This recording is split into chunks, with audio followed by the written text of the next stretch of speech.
Jay Gabler, Duluth News Tribune arts and entertainment reporter, here with another special episode of the DNT Minute featuring my column, Front Row Seat.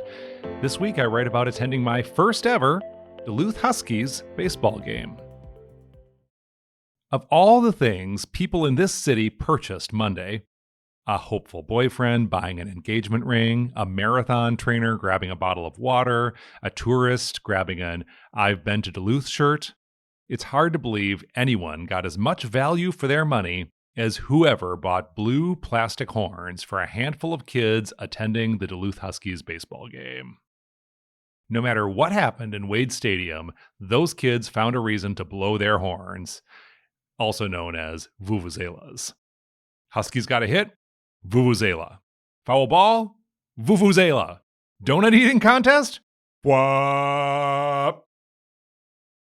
If you want to avoid the kids, you can go to right field, said a ticket seller late Monday morning when I arrived at the stadium. Just then, the announcer welcomed everyone to Education Day. Aha! That explained the line of school buses. "We're going to go home if that continues," one teacher warned a line of kids who were getting rambunctious while waiting to enter. "There's an empty threat," cracked the guy standing behind me in the ticket line. I hadn't planned for my first Duluth Huskies game to coincide with a flood of local school children.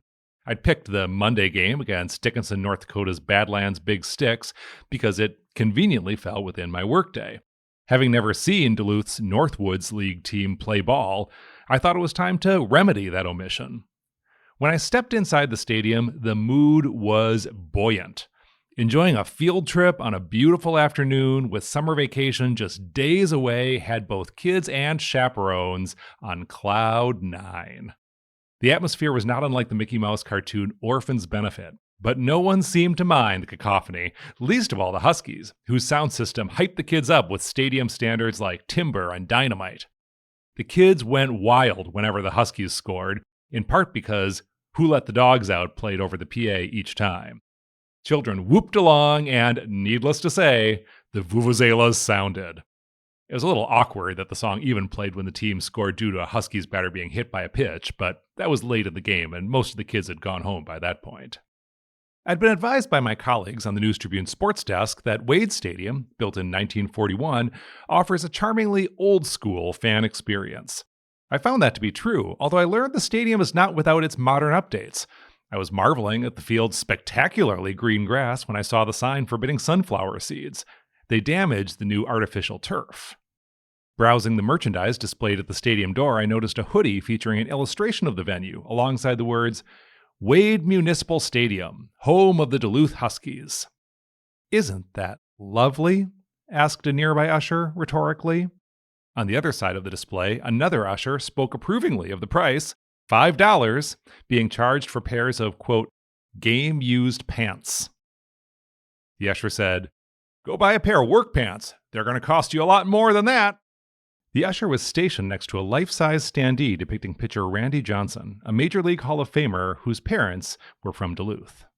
Pure was the word that kept coming to my mind when trying to describe the Huskies fan experience. On Monday, you could step up to a concessions window and buy a Coca-Cola from a person who was smiling sincerely and wearing a red Coca-Cola shirt. Want a pretzel to go with that? A cup of dipping cheese cost just 75 cents extra and had the texture of melted plastic, as it should. Does the Shortstop concession stand sell Cracker Jack? It's literally the first item on the menu. That classic snack was duly paid homage in the ritual seventh-inning stretch during which the crowd fell respectfully silent for a single child to sing "Take Me Out to the Ball Game" a cappella. The singer's friends greeted him with a round of high fives when he exited the announcer's booth. Much as I enjoyed the enthusiasm of the children, who were gradually being trained to chant, "Let's go Huskies," instead of the completely unintelligible chant one group of young kids attempted on its own, I decided to take the ticket seller's suggestion and explore the right field Kennel Club, where a few dozen adult fans sat in the sun quaffing Coors Light. No line at the beer tent.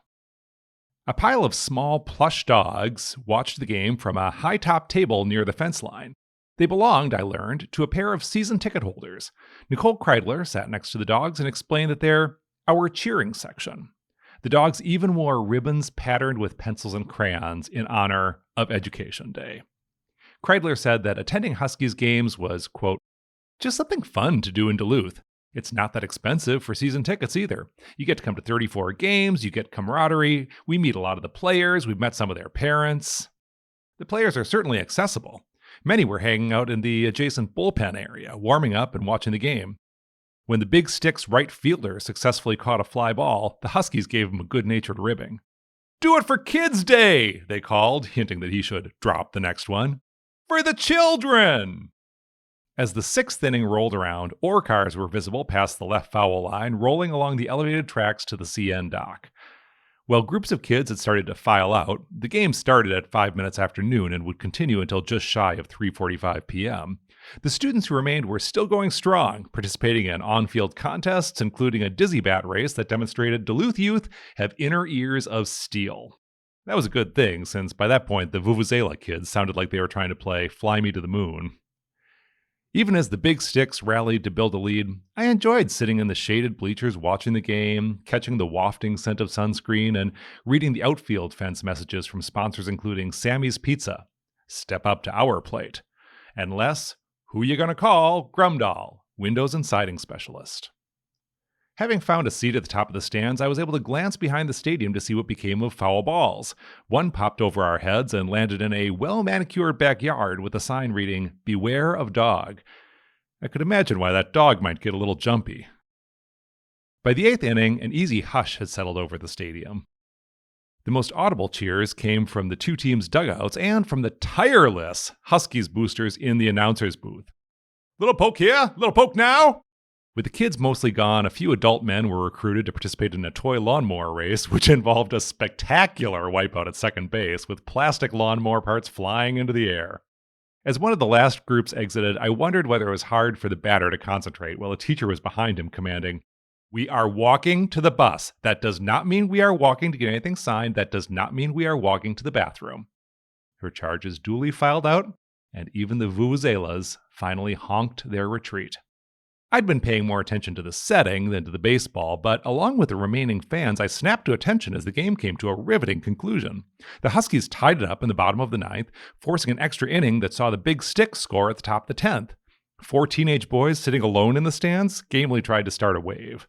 When the Huskies pulled out a win with a walk-off single by Boots Landry in the bottom of the 10th, the team poured onto the field in an ecstatic celebration.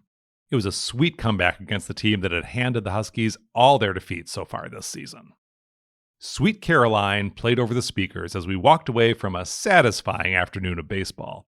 From somewhere in the stadium, a lone remaining Vuvuzela joined Neil Diamond in a valedictory duet. So good. So good. That's this week's column. I'll be back next week with a much quieter column. Well, at least that's what I imagine. I'm going to go visit a couple of Duluth's quirkier used bookstores. That's next week. Until then, I'm Jay Gabler, Duluth News Tribune.